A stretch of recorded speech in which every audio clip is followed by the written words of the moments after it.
And now I'd like to introduce, please help me welcome to your screen and mine, Paul Frankl. Put your hands together. There he is. Hey. Hello. Hello. Hi. How are you? Yeah, good. How you doing? I'm good. Thank you for Thank coming. Thank you for showing the film. Absolutely. I'm going to ask you a few questions, but as we're talking, as always, guys, if you have any comments or questions, chuck them in the comments. Right. First of all, we were curious as to how this idea came about. Is this from a personal place? So my cousin of mine went to Jewish sixth form and became kind of ultra orthodox while there, Mm-hmm. and she had an arranged marriage, which eventually didn't work out. But she came from a less orthodox background and then decided to become kind of ultra orthodox. Mm-hmm. And I know some other people as well from the Jewish community that have been like really liberal growing up or really non-religious at all, and then they get to kind of 18, 20, 22 and suddenly decide they're going to be really religious and jump into orthodoxy and kind of take on all these kind of quite strict traditions. Obviously, flipping the normal stereotype.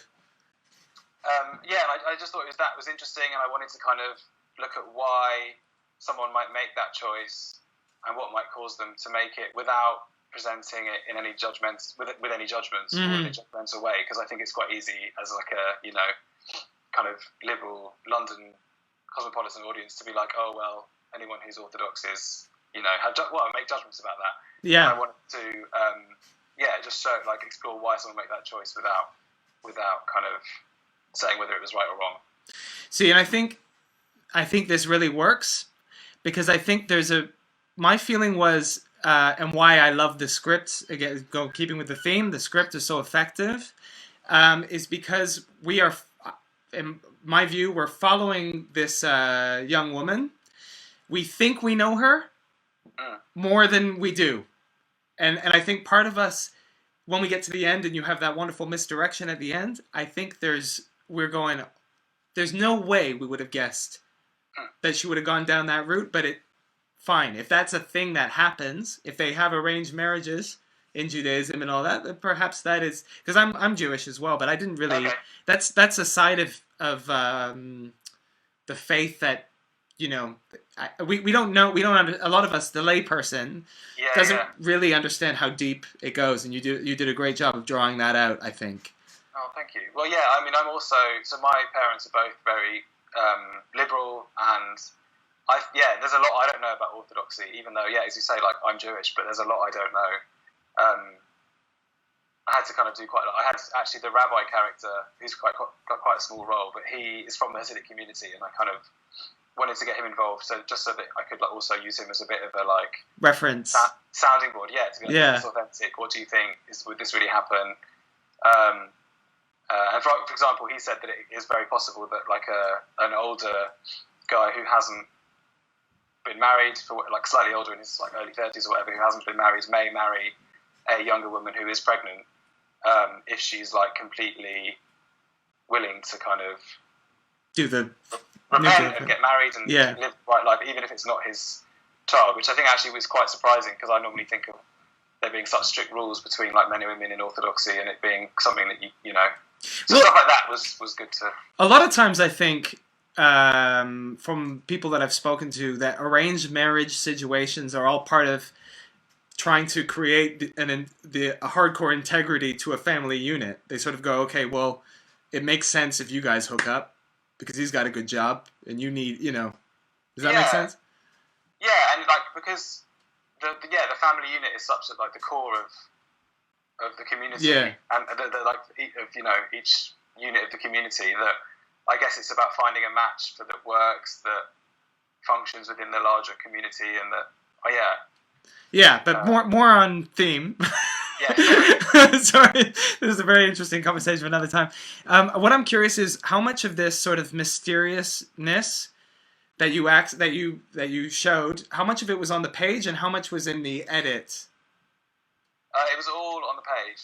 I always wanted it to set up that she was going to have an abortion, and I wrote the dialogue so that it could be taken to try and lead the audience to think that she's going to have an abortion, and then, but it works both ways, so that it's not giving away what's happening, but it's also not misdirecting. Yeah, but it's not just this; it's also the tone of the film. And watching Rosie Francona, shout out to Rosie Francona, who's a big friend of the night. Shout out Rosie, who does a fantastic job in this. Great performance. So actually, Arafili, I'm going to welcome Arafili back up here because she wants to talk to you about how you work with actors. Because we showed your film Roxanne before at our LGBTQ plus night, which we missed you at that one. I know, I'm sorry. Yeah, hit it. Before I go to that, we have two questions from the audience. And the one is, why did you choose this aspect ratio? 4:3. What's the reason for that? I guess because firstly I like it. Secondly, I think there's because it was quite. I wanted to kind of with the visuals to emphasise the idea of tradition, and it was kind of a feeling that it evokes. I don't know why it feels more traditional, and also I think it's a really nice framing format for a character story about one person. I think it frames one person really nicely, and it's so like just about her and her story and her world and her journey that I didn't really want to focus too much on kind of the background and what was going on in the surroundings. It's all about like her, and it frames one person's space really nicely, I think. The whole film has this sense, like I've said before, of following somebody, their journey. Like it really does feel about her. It's not like the atmosphere is in the school as a character. They always say that with films. Like this is really just her. You're in her head, which is why I think it's so much more effective at the end when it flips everything. Sorry, go ahead. And the other, we have a more philosophical question from Grace, from Dimitris, who asks how free is into deep tradition. So what is freedom? Is it freedom to follow your family's paradigm, or what is freedom in this case? I get what you're saying. I guess, well, for Jo, she sees the kind of hedonistic lifestyle as oppressive, and she sees her mum's lifestyle as oppressive. She kind of because she remembers her grandmother with the photograph. She kind of and I guess she's got fond memories of her grandmother and the traditions and the structure around the life that she had, and took comfort in it. And I guess so for her, freedom would be orthodoxy, and whether or not that's the right or wrong decision in the long run, I didn't want to say, but that's what she decided in that moment where she felt like she didn't fit into the world she was supposed to. That's very interesting. That's a very interesting question. So the freedom of being lost in traditions, an old tradition, or the feeling like you need freedom from all those old traditions. Yeah. What is freedom for everybody? My mind is blown! Very nice. Any other questions from... No? Nope. You're off? Okay. Question. Yeah. Anyway, we want to talk to you about actors. Sorry, just very quickly.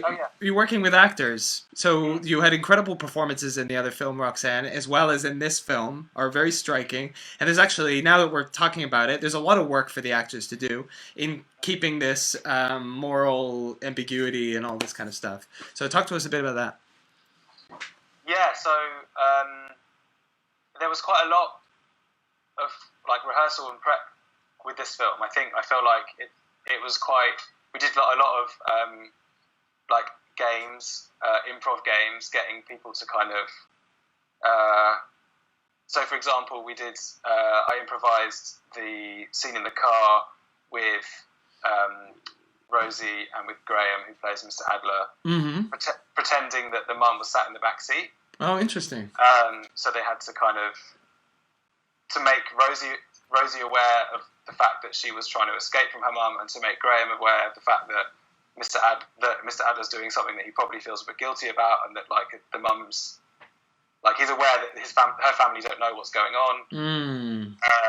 I did some improv where James, who was playing Mark, the guy she kisses at the party, kind of has to guide Rosie as if she's on a tightrope, with Rosie with her eyes closed, to kind of build the sense that she's being led by him, and that she's the one who doesn't know, because Rosie was older and a lot more experienced than James, who was, I think, 18 and hadn't been in a film before and just finished. He actually went to the school that we shot at.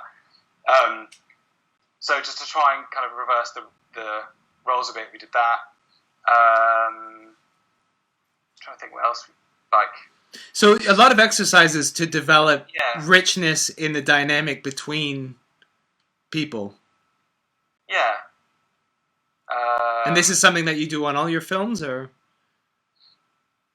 I guess it depends. Yeah, because with the most recent one I've just done, I didn't need it so much because I think the actor really understood the character.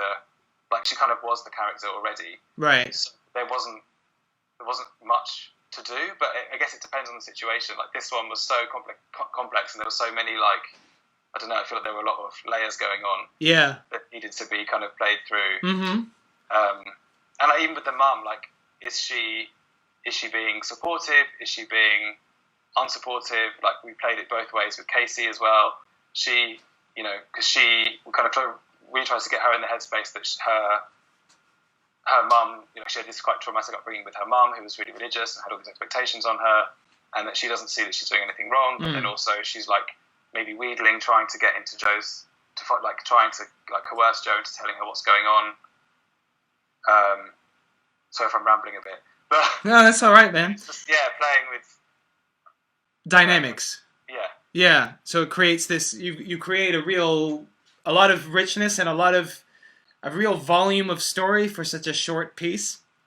I will say to you, you are a very sensitive, very mysterious artist. Your films are fantastic, man. Thank you so much for coming on. Thank you so much for having me. No worries. Keep it up. Oh, I didn't put your... Shit, I haven't put your... There. That's, I don't know if you're what... Yeah, that's got his Twitter handle on there. Paul_A_Frankl, if anyone wants to stalk you. Fair? Yeah? Sure. Thank you so much for coming. Big round of applause for Paul. We will see you again. Goodbye. Oh, there. Yeah.